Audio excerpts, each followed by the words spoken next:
After living through their third school year with this pandemic, no child is as resilient as they once were. This pandemic has created loneliness, anxiety, stress, depression, and overall instability for our children. Closing their much-loved school, which has been a safe, supportive, and stable home for them, will most certainly cause extreme disruption to their lives and will wreak havoc on their mental health. Splitting students up by sending them to two different schools would break up friendships and ruin valuable social autonomy that has been cultivated within our school.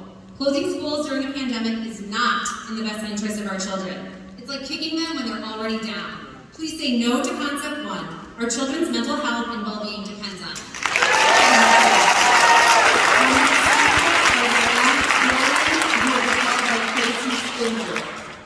Dear 12 board members, my name is Ayush Jalan and I am in middle school. We are a much equal community. I live in Mission Oaks, but I have more friends in Stillwater than Mission Oaks. We have been going to the same school since kindergarten. I live in Warhol Lane and the next street is Chittenden Court, which falls in Stillwater.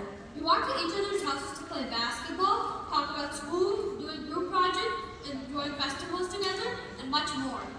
Why are we creating discrimination when we are living in the same neighborhood? Do my parents really need to move to the next lane if I want to stay with my friends? What if my parents cannot afford to move to Stillwater? I know their homes are expensive. Please come to my house and I will show you how close we live to Stillwater. Please do not discriminate us. Please modify concept 1 to make Mission Oaks the same school as Stillwater. Thank you.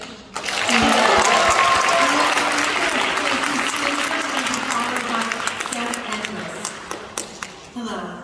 I currently have 2 kids at Graham and 1 at Throne, and I'm here tonight because I strongly oppose concept 1. I wanted to ask, why would we consider closing schools when our own district has acknowledged they have no strategic plan in place for the coming years? Last night, Dr. Talley stated that in early January we would first vote on the redistricting plan, and following that decision we would start to focus on creating a committee to come up with the district's 5-year strategic plan. How can we consider closing schools when we have no plan in place for these schools or where our district is headed? How are we going to follow through on reducing class sizes with less classrooms? How will we know what the South Side is going to look like in the next few years with all our new development? We are currently in a bus driver shortage. On current bus routes this year, we have students standing due to overcrowded combined routes and students stranded with missed stops. How will we know if we can add more routes from these closed schools and make the kids to the new school safer? If you own a business, there's no way you can consider closing branches for a part of your business without a plan in place. Thank you.